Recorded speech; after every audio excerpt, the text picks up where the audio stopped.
This is Reason Revolution. I am your host, Justin Clark. Thank you for joining us this week.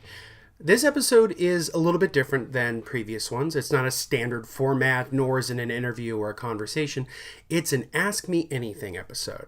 I reached out to my listeners on social media and wanted some questions, and hopefully I can give you some answers. I will, however, end with a special comment tonight. But I just wanted to have some fun with an episode before I went on a week hiatus. I'm going to be going to Washington, D.C. next week for my job, and I'll just be really busy with work and other projects next week, so I really won't have time to put together an episode. So I wanted to put this little episode out, and then we will come back the week after next. So without further ado, let's get into your questions. This comes from Sherilyn Geyer Johnson on Facebook, who is my mom, which is kind of cool. My mom asked me a question. She said, I am beginning to read about atheism. Can you give me a short description of what secularist means?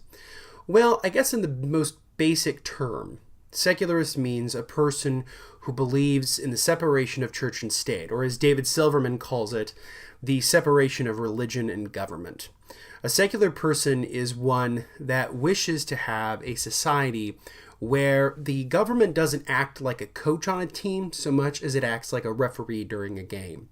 It settles disputes and it enforces the rules and doesn't really take sides. Secularism in that regard is a worldview where you can have many different religions and no religion at all, and they sort of live in harmony. And what secularism does is it creates a society based on what's called toleration. Now, we use that word all the time, but I'm using it in sort of a classical liberal tradition. Toleration is a principle that comes from John Locke and others, talking about the religious wars that had racked Europe for centuries. And one of the ways that you could get beyond that was for toleration. Now, Locke did not go as far to say atheists. He left atheists out of the toleration equation.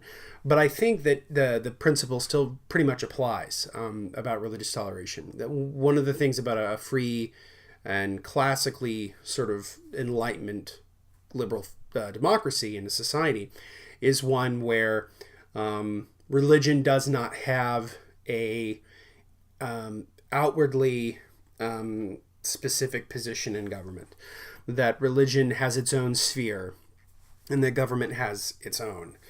And I think that it's a good principle because it keeps people free. People can be who they want to be. They can believe what they want. It goes back to, in a certain measure, the separation of church and state with the First Amendment.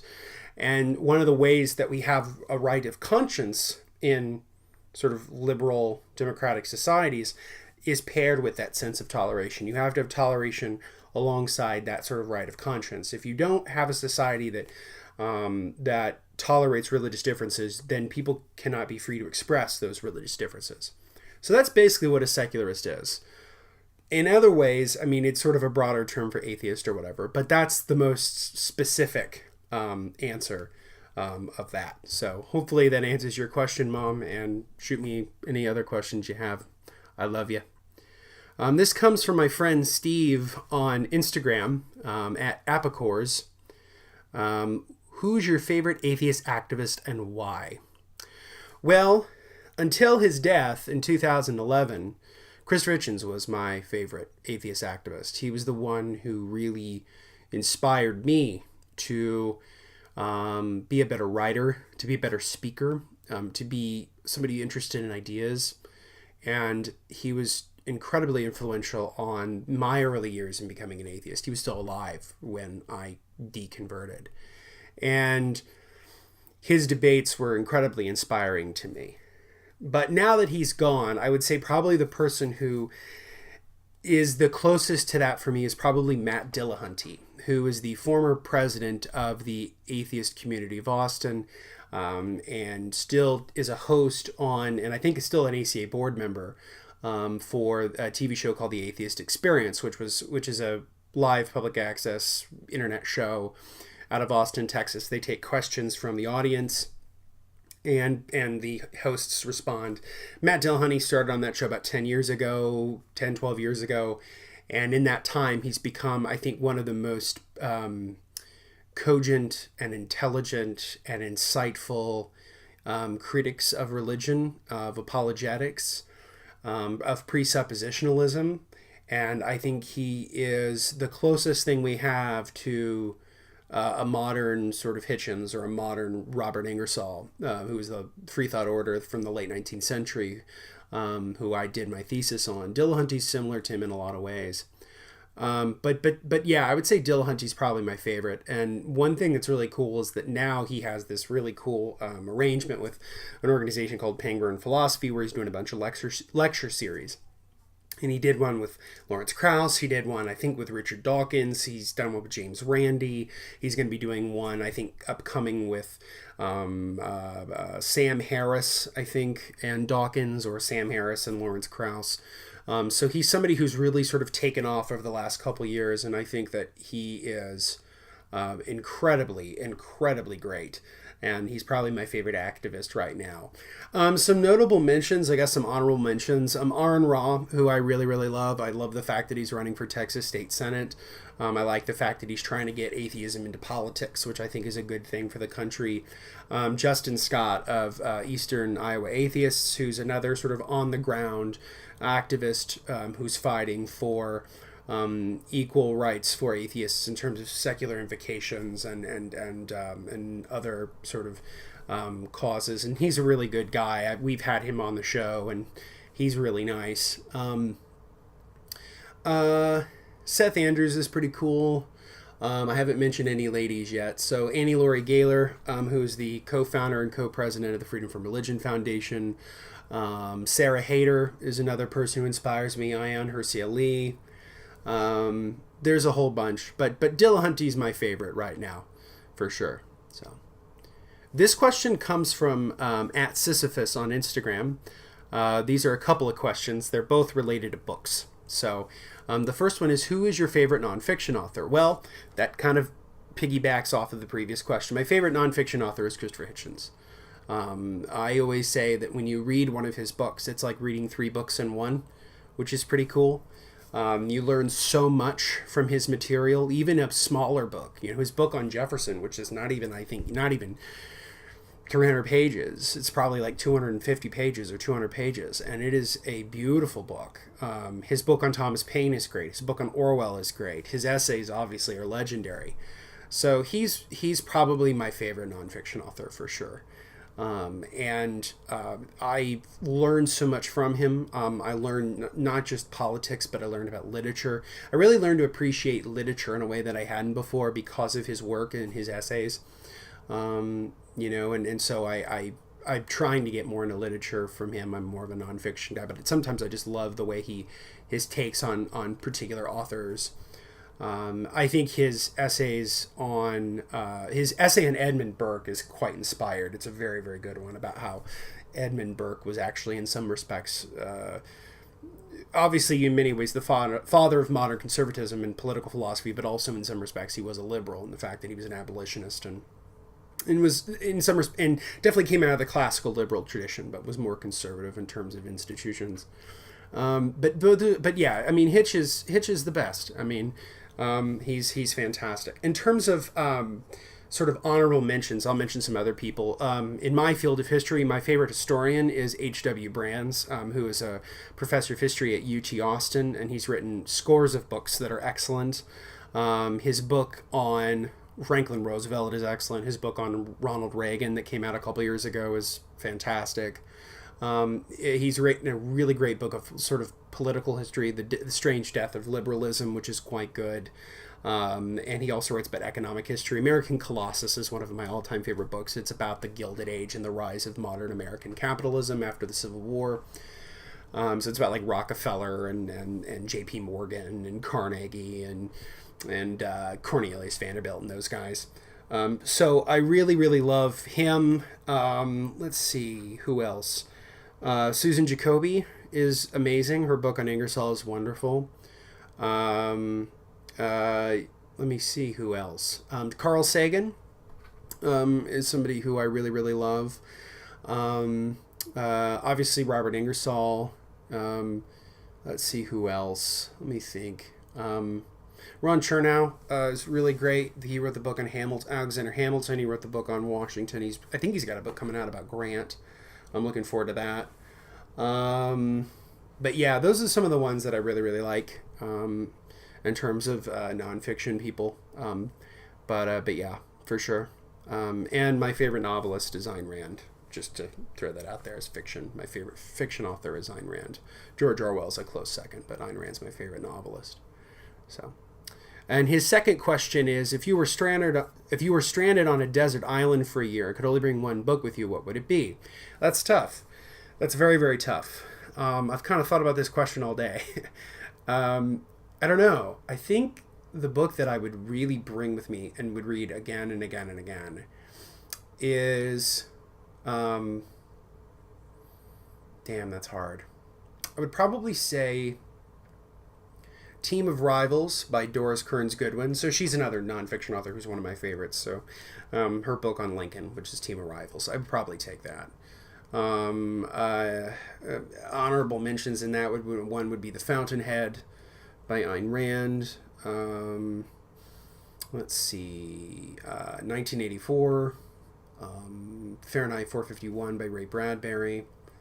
Arguably, which is a collection of essays by Christopher Hitchens. So yeah, that's tough. That's really, really tough. There's so many good ones, but in terms of readability and sort of rereadability, I love Team of Rivals. So that would be my pick. This next question comes from my friend Steve again. It's at Apicores. What's your favorite response to Pascal's wager? Well, this is a great question. It's a classic question of philosophy and theology. So some background. Blaise Pascal, he was a philosopher and mathematician, and he came up with a wager. It was pretty simple. It goes like this. So if you believe in God and accept God, right, and you die, and he's not real, then no harm, no foul. But if he is real, then you benefit. But if you don't believe in God, and you die and you find out he is true, it may not work in your favor. So that's kind of where it is, right? It's the problem with Pascal's wager is that it's based on so many assumptions. Like, one of the biggest assumptions is, which God are we talking about? There's a classic line from The Simpsons, and I think I'm paraphrasing it here. And I think it's a great rebuttal to this. It's probably my favorite response to this, which is that Homer says something along, like, I think to the Reverend Lovejoy, Homer Simpson says something along the lines of, like, what if we're praying to the wrong God, and we just keep making him more angry? Which is I think kind of funny, and he hits at a good point, which is that Pascal assumes that it's the Christian God. He's assuming that you believe in God and you accept Jesus as salvation so you can go to heaven, and that's the assumption, right? But the problem is that we know from human history and theology that there are scores of religions and scores of gods and thousands of gods over human history. So how do you know which one is true? Which one do you know is real? And so if you're believing in this one particular one, you're negating all of these other ones. In order for Pascal's wager to work, you'd sort of have to believe in all of the gods simultaneously to sort of cover your bases, and that's completely irrational. So, that's kind of my response to it. What if we're praying to the wrong God and we just keep making him more angry? I think that's a great response to Pascal's wager. Blaise Pascal was brilliant, but it's a stupid position. It's not terribly thought out. It's just more of a quick sort of parlor trick, intellectual parlor trick, than it is an actual argument. This comes to us from Phaser Fire over on Instagram. A devout and completely brainwashed Christian wants to debate me. He won't change his mind, and we have dabbled before with his fallback always ending at, it's a matter of faith and I feel Jesus in my heart.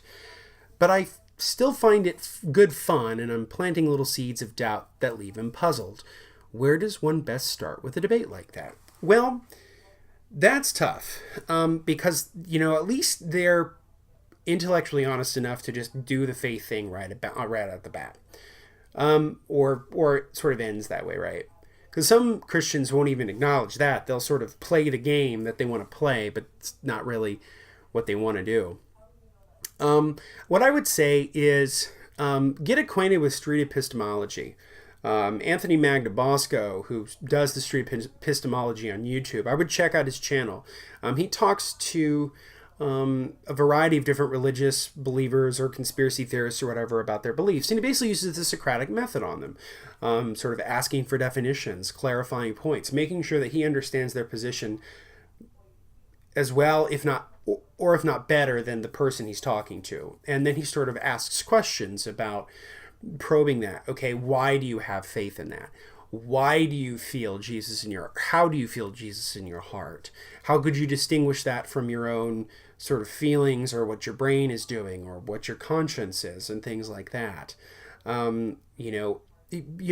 Really nail down, what do you mean by faith? What do you mean by feeling Jesus in my heart? What do those phrases mean? So that's one of the things, is making sure that one of the ways you can really get at a debate like this is to be open-ended and open-minded, right? And just sort of be somebody who, think of it as like you're a reporter. And when you're asking people when these people are telling you what they believe, just ask follow-up questions. Make sure that you understand their position as well as they do. And then from there, you can start sort of probing questions about definitions, methodology. So like, why do you believe that? Why does faith matter to you? Why do you think faith is important? Things like that. And one of the things about street epistemology, which is basically a modern version of the Socratic method, is that Peter Boghossian, who developed it theoretically in his book, A Manual for Creating Atheists, he talks about the concept of doxastic closure, which is basically how open-minded or closed-minded a person is.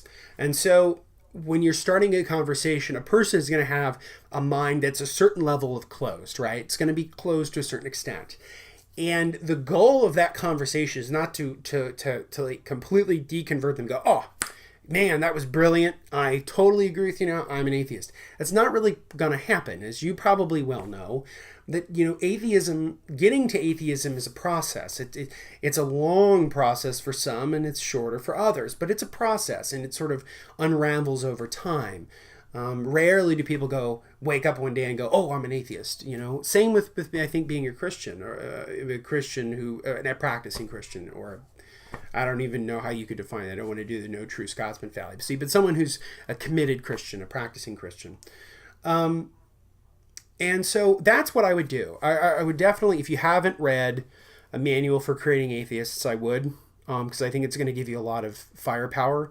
The other thing about using this method is that it's a lot calmer, and it's also it's just also more engaging. And they really will, the person talking to you will feel good about talking to you back, because they really will feel like you have a certain level of empathy for them. You may not agree with their position. You might think their position is complete garbage, but if you take the time to be considerate of their position and to understand it as well as they do, and then ask probing questions afterwards, then you're going to be solid. So yeah, like I said, check out Peter Boghossian's book, Manual for Creating Atheists, and check out Anthony Magnabosco and on YouTube.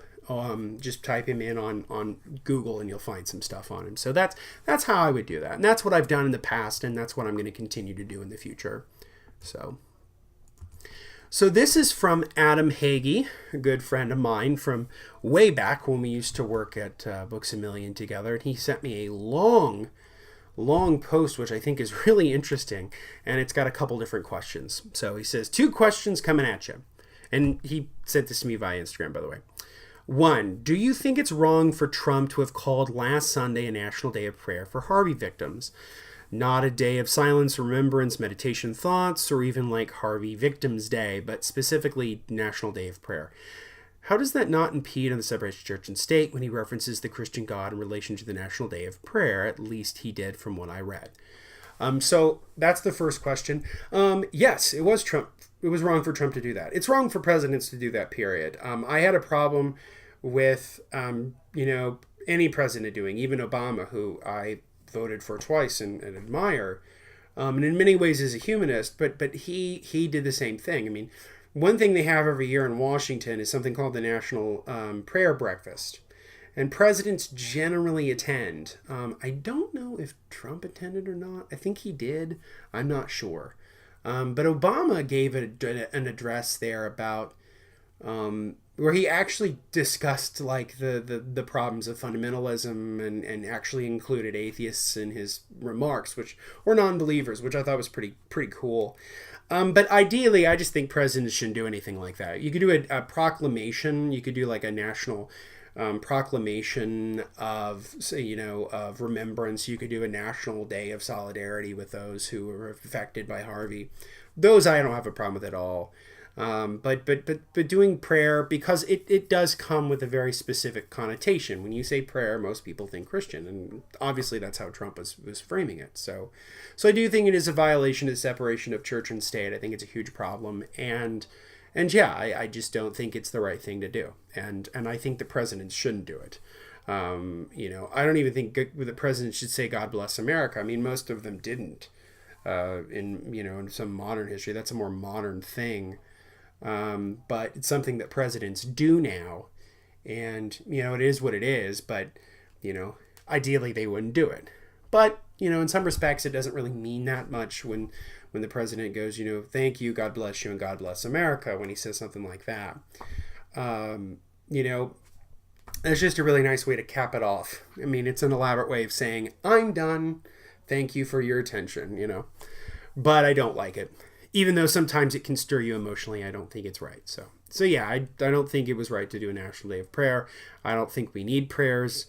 The hands that heal are better far than the lips that pray. And that's what Robert Ingersoll said. And to quote another person, Dan Barker, he's got a great song about why prayer fails. He's got a couple. Nothing Fails Like Prayer is a really great one. But the other one I like is Get Off Your Knees and Get to Work. Which is another really good one. So yeah, get off your knees and get to work. So that's kind of my thinking on it. So here's part 2. To piggyback on question 1 and phaser fire, how do you converse with a Christian who dictates their political beliefs based on their religious beliefs? Homosexuality, for example. If God says people will live not following him and they are going to hell, why does it matter if a gay couple get married? There will be heathens on the earth, so let them be heathens. Because the Bible says it's wrong isn't an acceptable reason to not allow them to be married. How can I get the point across if you can believe one thing and allow something counter to your beliefs to exist and the world won't crumble and you won't suffer in eternal flames? That's a really great question. So one of the ways you can do it is there's a classic phrase in the Bible, which I think is pretty instructive if you're trying to talk to a Christian, which is render unto Caesar what is Caesar's, render unto God what is God's. And in that phrase, it's kind of an early proto version of the separation of church and state, and that the government is not God and God is not government. They're going to fundamentally act differently. God is about sort of the spiritual and the ethereal, and government is about the human and the real. And for the particularly theocratic Christians, they sort of negate this part, which I think is really a problem. But what I would say to them is just say, maybe say something along the lines of like, okay, you have very specific views about things. Say, for example, say you don't believe in adultery. Do you think that people should be put to death because of adultery, or put to death because your children be put to death because they talk back to you? Do you think somebody should be killed for working on the Sabbath? Do you think someone should be killed for putting like vegetables next to each other? Do you think that people should be killed for putting mixed fabrics together? I mean, these are all commandments that are in the Bible, some of which are in the book of Leviticus, which is where the condemnation of homosexuality is. And a lot of times they'll reply back with like, oh, well, that's the Old Testament. The New Testament is different. Well, I always go back to, I think, which is in the book of Matthew, which is in the New Testament. Jesus says something along the lines of like, think not that I have come to contradict the words of the prophets. I have come to fulfill them.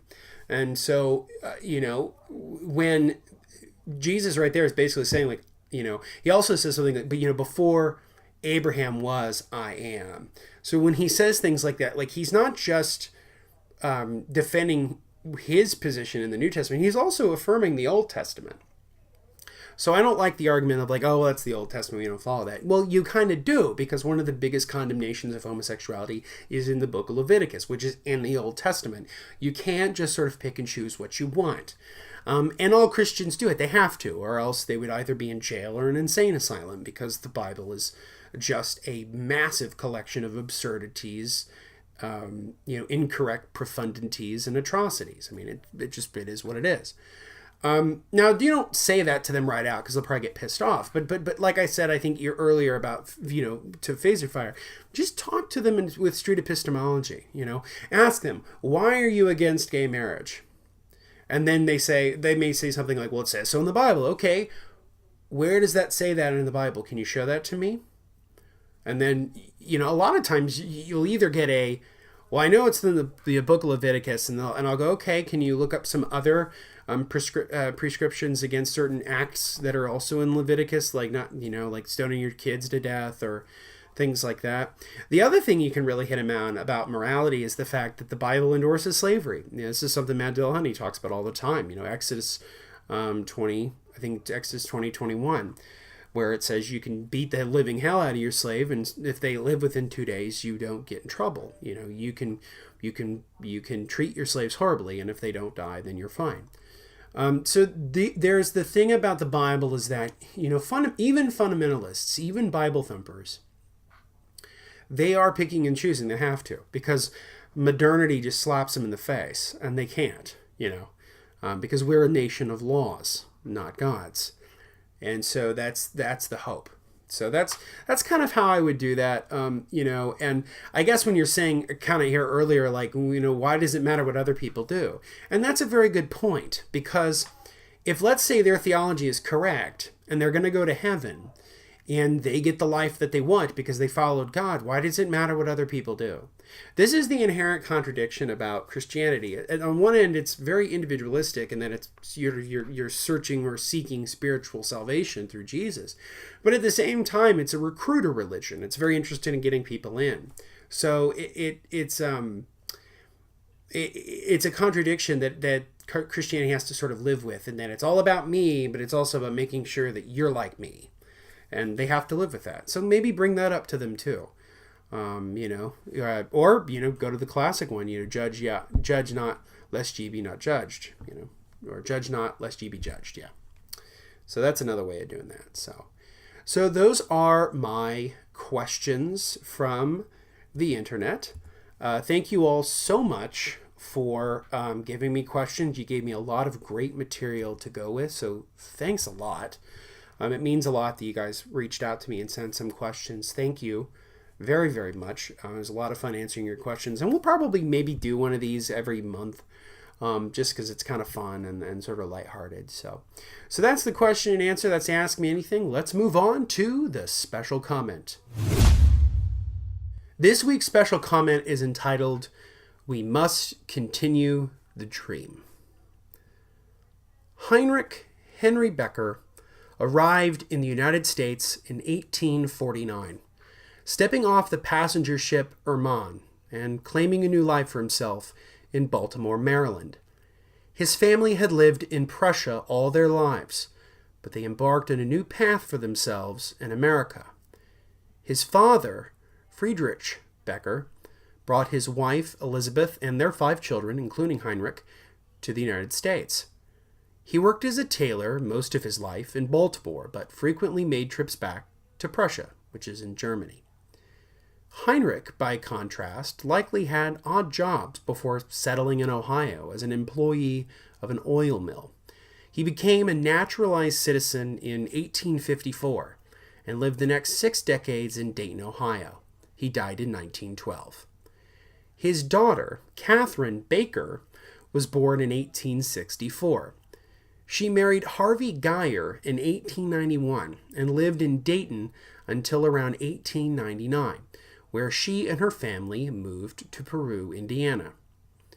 It was here that Paul Richard Geyer was born.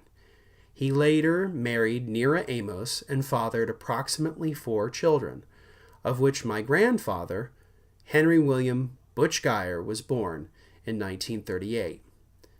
Heinrich Baker, or Becker, the Prussian immigrant and oil mill worker is my great-great-great-grandfather. His father, Friedrich, is my great-great-great-great-grandfather. I am a proud descendant of German immigrants. This is something I've reflected on a lot over the last few days. This week saw one of the most egregious decisions ever made by an American president, the rescinding of DACA, or Deferred Action for Childhood Arrivals. This policy, started in 2012 by then-President Barack Obama, ensured that children of undocumented immigrants could stay in the country under a temporary permit.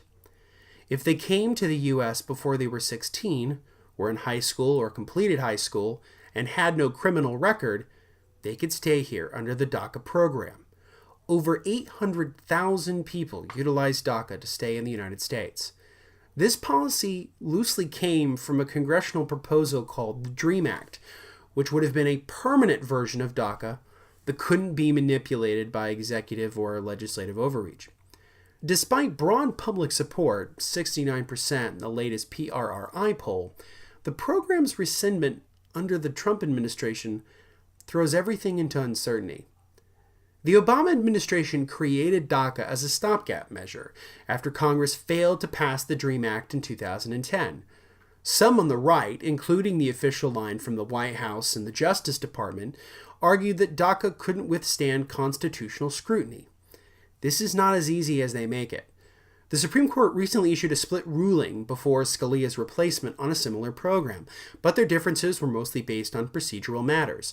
As Drexel University law professor Anil Kohan noted in an interview with Quartz, the issue of constitutionality has never been resolved. The article further debunks much of Attorney General Jeff Sessions' comments on rescinding DACA, specifically who qualifies and how the program actually works. Now, we can set aside the legal issues here, which are complicated and unsettled, but we certainly need to discuss the moral nature of the Trump administration's decision. This decision leaves the lives of 800,000 people in a worsened state of limbo than they were already in, causing unnecessary uncertainty to employment, schooling, and eventual paths to citizenship. These young people who came here as children and know no other home could be deported to a land that they have a tangential connection to. It could split up families, dissolve communities, and hurt our economy. As former Microsoft head and philanthropist Bill Gates wrote on Facebook, dreamers represent the best instincts of this country and the tradition that the great experiment of the United States is made better by people from other places coming here to dedicate their talents and commitment to continuing to move our country forward. Corporate leaders, especially from Silicon Valley, strongly criticized the president's decision this week. In fact, CEOs from across the corporate spectrum sent a letter to President Trump and congressional leaders urging the passage of the DREAM Act and the continuation of DACA. The strongest criticism of Trump's actions came from his predecessor, Barack Obama. On Tuesday, the former president published an essay on his Facebook that unpacked the real reason for this decision. Quote, "Let's be clear. The action today isn't required legally. It's a political decision and a moral question.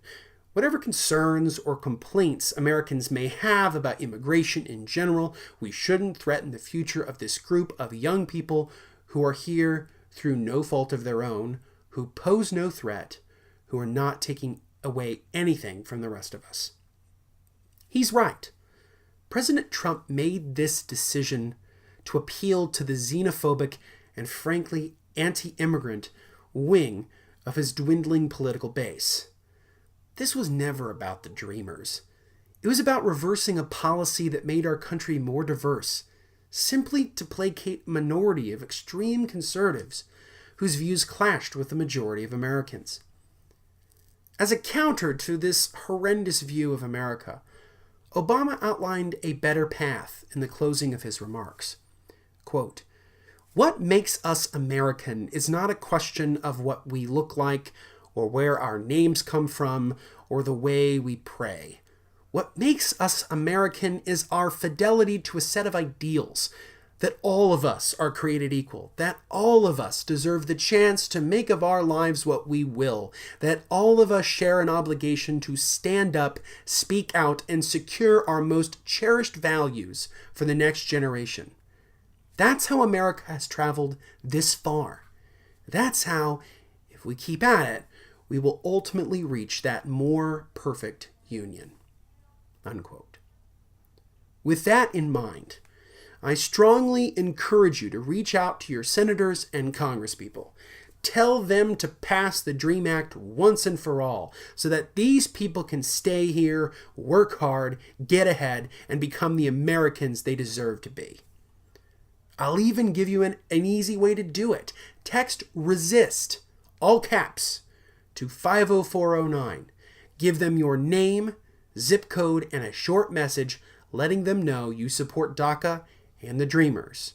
One more time, that's RESIST, all caps, to 50409. 50409. Finally, I'll leave you with a story. Last year, my former hometown of Kokomo, Indiana, was hit by a tornado.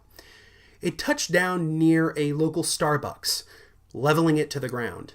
Fortunately for everyone, no one was hurt. And that was in no small measure to the manager on duty, Angel Ramos.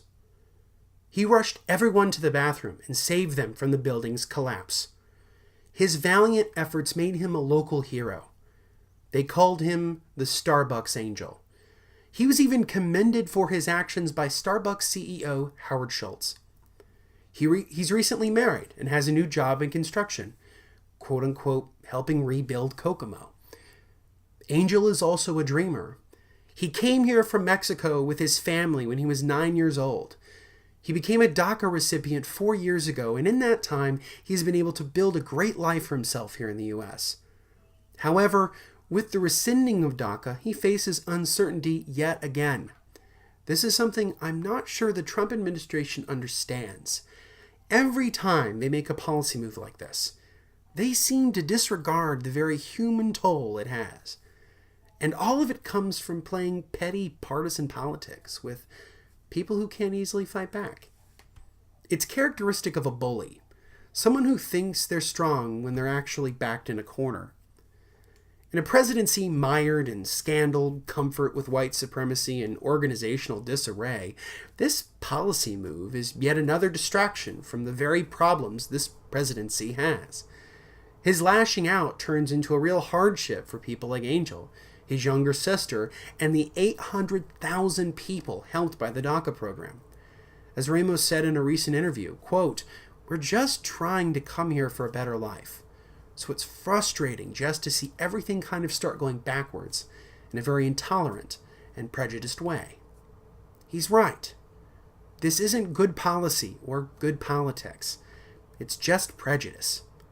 The hope is that the DREAM Act will get passed and DACA will be extended. But for now, it's up to all of us to defend the Dreamers. People come to America for opportunity, freedom, and the chance to build a better life. It's what brought Angel and his family here, and it's what brought my great-great-grandfather Heinrich and his family here. Citizenship is not based simply on where you're from. It's about who you are and what you do when you're here. We're all Americans united under the principles of life, liberty, and the pursuit of happiness. Extending those blessings of liberty to all people strengthens our country, not weakens it.